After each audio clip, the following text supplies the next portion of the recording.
Assalamualaikum warahmatullahi wabarakatuh. Perkenalkan, nama saya Demia Belkis Suryodin dengan NIM A11 2024 15803 dari kelompok 5. Di sini saya akan menjelaskan hasil kerja kelompok kami, yaitu deteksi penyakit daun padi menggunakan Convolutional Neural Network (CNN) berbasis aplikasi web dengan input data. Berikut anggota kelompok kami, yaitu ada Nur Alif, Adam Rakel, Timothy, Demia Belkis, dan Dia Safila.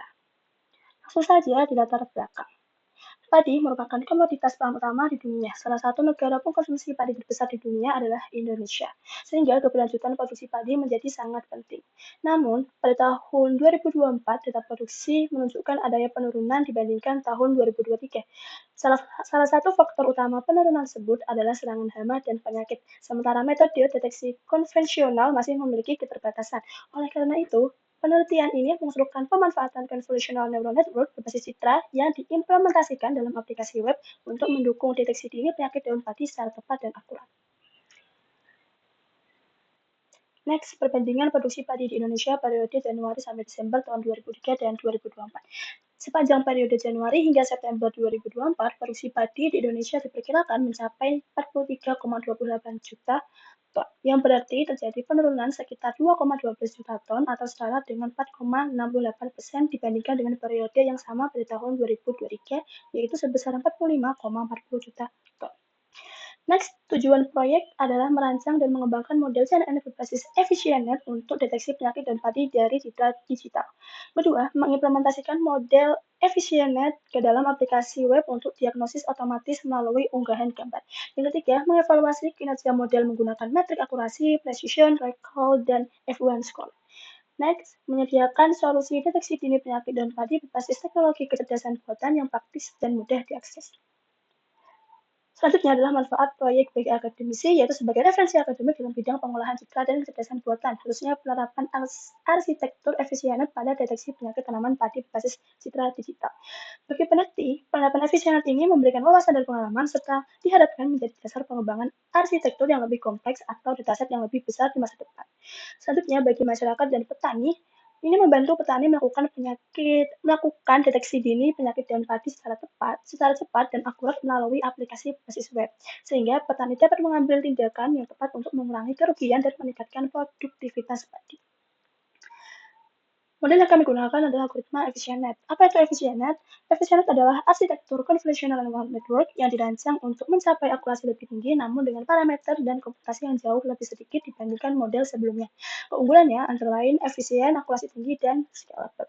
Selanjutnya, sumber dataset yang kami gunakan itu diambil dari platform Kaggle dengan judul Rice Leaf Disease Detection. Dataset ini dipilih karena memiliki anotasi yang jelas dan kualitas gambar yang baik untuk klasifikasi penyakit tanaman padi.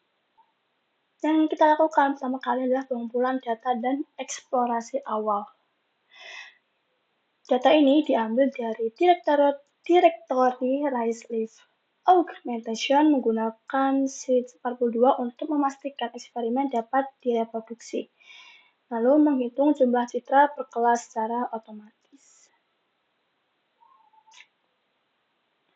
Selanjutnya, strategi pembagian data. Ini menggunakan rasio 80% training dan 20% testing. Dengan metode stratified split, pembagian dilakukan per folder kelas untuk menjaga proporsi. Struktur folder baru dibuat otomatis untuk memudahkan pembacaan oleh kelas. Selanjutnya adalah analisis keseimbangan kelas. Pada tahap ini dilakukan analisis keseimbangan kelas setelah proses data splitting. Kode yang digunakan berfungsi untuk menghitung jumlah citra pada setiap kelas di direktori training. Hasilnya ditampilkan dalam bentuk grafik batang seperti pada gambar ini. Dari grafik terlihat bahwa jumlah data pada setiap kelas relatif merata dan tidak terdapat perbedaan yang terlalu signifikan. Oleh karena itu, dapat disimpulkan bahwa dataset tergolong seimbang sehingga tidak diperlukan teknik resampling seperti oversampling maupun undersampling. Next, konfigurasi data generator. Ukuran citra itu diubah menjadi 224 x 224 pixel dengan standar EfficientNet. Lalu batch size-nya 32 dengan jumlah citra yang diproses dalam satu waktu. Selanjutnya dengan pre-processing menggunakan fungsi pre-process input bawaan EfficientNet dan augmentasi horizontal flip through pada data training untuk variasi. Base model yang digunakan adalah EfficientNet B0 sebagai feature extractor. Model ini ringan namun memiliki akurasi tinggi, cocok untuk deployment nantinya. Lalu freeze layers, backbone EfficientNet dibekukan agar beberapa fitur dasar tidak rusak saat training awal. Custom layers dengan global average polling menyederhanakan fitur, batch normalization menstabilkan proses belajar, layer hidden untuk mempelajari pola spesifik penyakit padi, dan softmax 9 kelas untuk probabilitas akhir.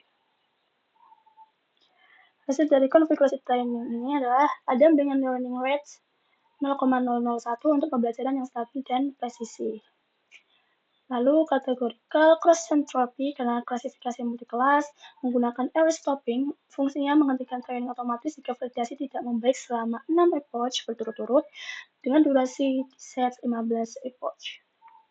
Naik hasil evaluasi metrik kuantitatif dengan setelah diuji 20% data yang tidak pernah dilihat sebelumnya, akurasinya adalah 95,89%, sangat tinggi untuk klasifikasi 9 kelas. Seimbang di angka 95,9%, artinya model jarang salah tebak dan jarang melewatkan penyakit.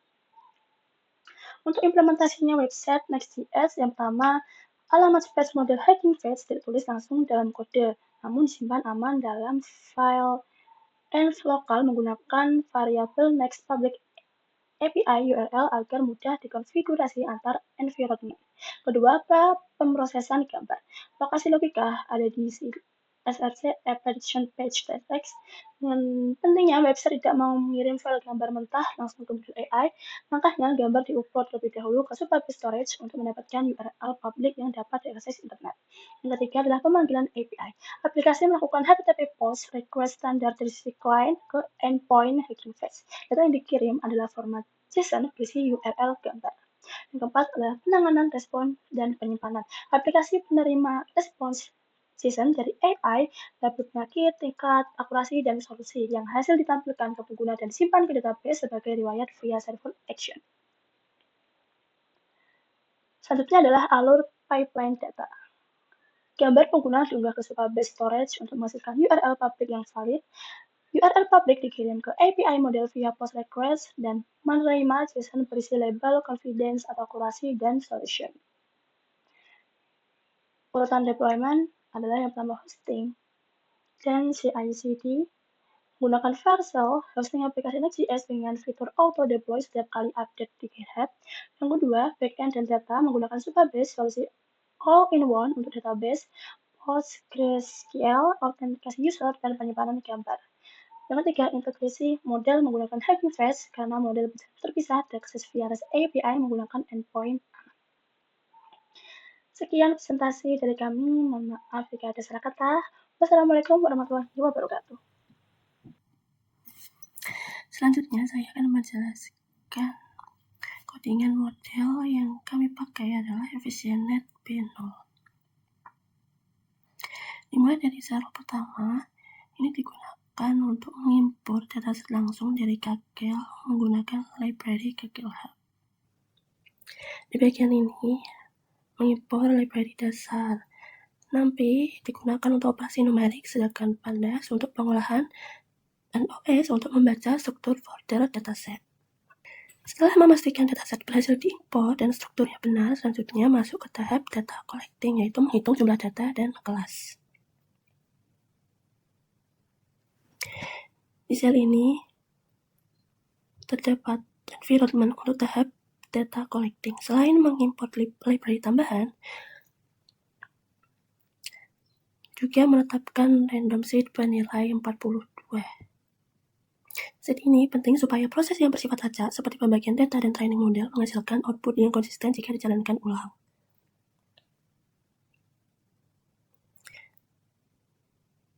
Variabel sortStir menyimpan path utama dataset. Di dalam folder ini, setiap subfolder merepresentasikan satu kelas penyakit dan padi. Dari proses ini diperoleh total 11.790 gambar dengan 9 kelas penyakit dan kondisi dan padi. Setelah mengetahui jumlah dan jenis data, lalu menampilkan contoh citra asli dari dataset untuk melihat kondisi gambar sebelum dilakukan pre-processing. Pada sel ini menampilkan satu contoh citra asli dari dataset. Kode ini untuk mengambil satu kelas pertama dari daftar kelas yang sudah dibaca sebelumnya. Dan hasil dari data processing seperti ini. Visualisasi ini bertujuan untuk melihat kualitas citra awal seperti resolusi, warna, dan noise sebelum dilakukan pre-processing dan training. Setelah memastikan data citra valid secara visual, tahap berikutnya adalah membagi dataset menjadi data training dan testing. Di bagian ini, mengimpor library yang dibutuhkan untuk proses pembagian data dan menentukan folder tujuan untuk data training dan data testing. Kode ini digunakan untuk memastikan folder training dan testing dalam kondisi bersih. Lalu, pembagian data dilakukan per kelas agar distribusi data tetap seimbang. Ini menandakan bahwa proses data splitting berhasil dilakukan. Next, data balancing analyze. Tahap ini menghitung jumlah citra training untuk setiap kelas. Jadi perhitungan dilakukan dengan membaca jumlah file di masing-masing folder kelas pada data training. Hasil analisis dan visualisasi dataset relatif seimbang. Oleh karena itu, tidak dilakukan teknik resampling seperti oversampling atau undersampling. Selanjutnya, data generator. Di bagian ini menambahkan data generator untuk membaca citra secara batch. Semua gambar berubah ukurannya menjadi 224 x 224 sesuai dengan input standar EfficientNet dan diproses per batch berukuran 32. Ini hasil output data generator. Output ini menunjukkan jumlah data training dan testing serta jumlah kelas terdeteksi. Ini memastikan bahwa data generator berhasil membaca dataset dengan benar. Setelah data generator siap, selanjutnya visualisasi sebelum versus sesudah pre-processing. Di bagian ini, mengambil satu contoh citra dari data training sebelum pre-processing dilakukan. Nah, di sini ditampilkan perbandingan citra sebelum dan sesudah pre-processing. Terlihat bahwa ukuran citra menjadi lebih kecil dan siap digunakan sebagai input model. Lanjut di tahap modeling. Di sini mengimpor komponen yang digunakan untuk membangun arsitektur model termasuk EfficientNet B0 sebagai backbone dan beberapa layer tambahan untuk classifier. Nah, jumlah neuron pada output layer ditentukan secara dinamis berdasarkan jumlah kelas pada dataset, yaitu 9 kelas.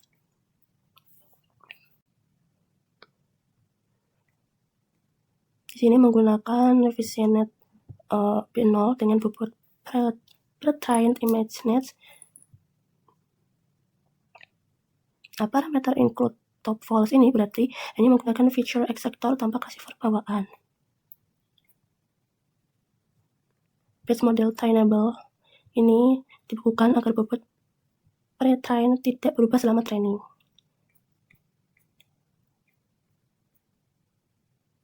Nah, lalu arsitektur model disusun secara sequential.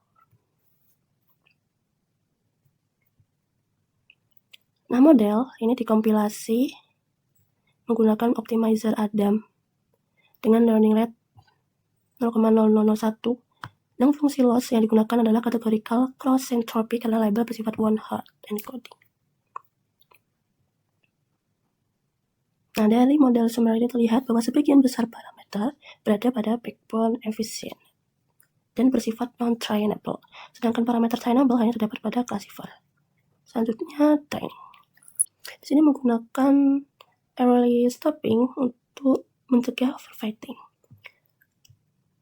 Nah, training akan dihentikan jika validation loss tidak membaik selama 6 epoch berturut-turut dan bobot terbaik akan dipulihkan.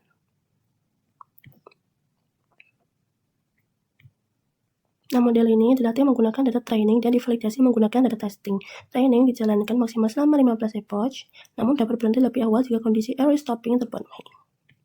Berikutnya, model evaluation. Nah, kode ini berfungsi untuk mengetahui performa model menggunakan weighted average untuk menyelesaikan kontribusi setiap kelas. Nah, hasil evaluasi menunjukkan bahwa seluruh metrik berada di kisaran 95,9%. Selanjutnya model evaluation akurasi dan loss curve. Nah, grafik ini menunjukkan perbandingan antara akurasi training dan akurasi validasi di setiap epoch.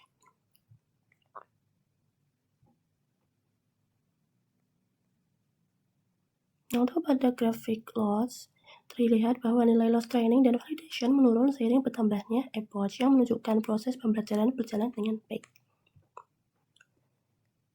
Hasil grafik berdasarkan kedua grafik ini dapat disimpulkan bahwa model belajar secara stabil dan memiliki generalisasi yang baik terhadap data baru. Selanjutnya, visualisasi akurasi akhir dan coefficient metrik.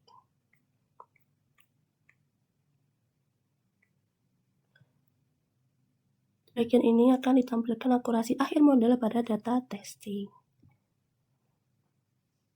Nah, persentase akurasi ditampilkan langsung pada grafik agar mudah dibaca. Nah, visualisasi conversion matrix ini dalam bentuk heat map. Nilai yang dominan pada diagonal utama menunjukkan bahwa sebagian besar prediksi model sudah benar. Kesalahan prediksi masih terjadi pada beberapa kelas yang memiliki karakteristik visual yang mirip. Selanjutnya, sampel prediksi cek. Bagian sel ini untuk memetakan indeks kelas nama kelas yang sebenarnya.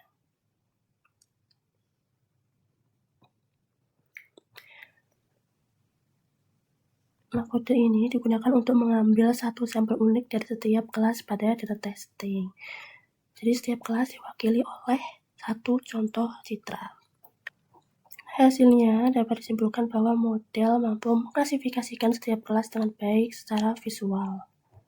Berikutnya, setelah melihat hasil prediksi secara visual, tahap selanjutnya adalah melakukan model health check untuk memastikan stabilitas dan kelayakan model secara keseluruhan. Dan hasilnya, berdasarkan seluruh indikator yang telah dicek, model dinyatakan sehat, stabil, dan layak digunakan. Nah, sebagai tahap akhir, model dan mapping label disimpan untuk keperluan deployment atau penggunaan selanjutnya. Bagian ini adalah source code website AgriSmart yang dikembangkan menggunakan framework Next.js. Nah, untuk konfigurasi endpoint model AI, aplikasi menggunakan environment variable. Endpoint Hugging Face tidak ditulis langsung di dalam code, melainkan disimpan di file environment. Nah, di file package.json berisi dependensi utama aplikasi dan script untuk menjalankan project. Dengan konfigurasi ini, aplikasi dapat dijalankan secara konsisten di berbagai environment. Nah, website ini tidak menjalankan model AI secara langsung. Model dijalankan terpisah menggunakan Hugging Face, dan website hanya berperan sebagai front-end yang mengirimkan request dan menampilkan hasil prediksi. Setelah model selesai dilatih dan dievaluasi, melakukan deployment menggunakan Hugging Face agar model dapat digunakan secara langsung sebagai API atau aplikasi.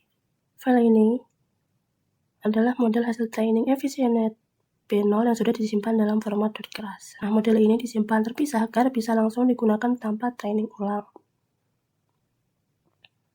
Nah, file JSON ini berisi mapping antara indeks output model dengan nama kelas yang sebenarnya. Ini penting agar hasil prediksi model dapat diterjemahkan menjadi label penyakit yang benar. Lalu file app.py ini merupakan entry point aplikasi. Di dalamnya terdapat logic untuk memuat model, menerima input gambar, melakukan processing, dan menghasilkan prediksi. Langsung saja demo website AgriSmart. Sini ada fitur unggulan, yaitu deteksi penyakit AI, cuaca dan pemetaan, analisis keuangan, solusi penanganan, dan dashboard integrasi.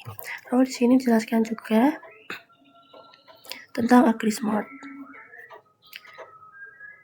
Langsung saja klik coba diagnosa sekarang, lalu pilih gambar maksimal 5 MB atau foto ini, lalu pencet analisis.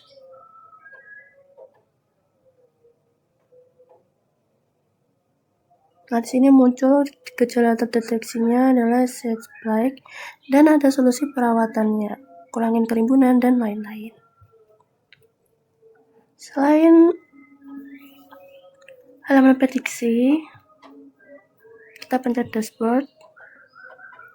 Di sini ada rangkuman aktivitas untuk petani, cuaca hari ini, tanaman yang telah dicek, lalu keuangan, terus statistik penyakit. Selanjutnya, di cuaca dan lahan. Di sini terdapat cuaca dan suhu. Di sini ada maps juga. Next, ini riwayat diagnosa, kita udah mendiagnosa apa aja. Total scan-nya ada 2. Next, di keuangan juga bisa menginput saldo pemasukan atau pengeluaran. Contoh 300. Pilih pengeluaran atau pemasukan, saya pilih pemasukan. Nah, muncul jual buku 300.000 dan pemasukannya nambah. Lalu di sini ada profil. Nah, ini harus login dulu.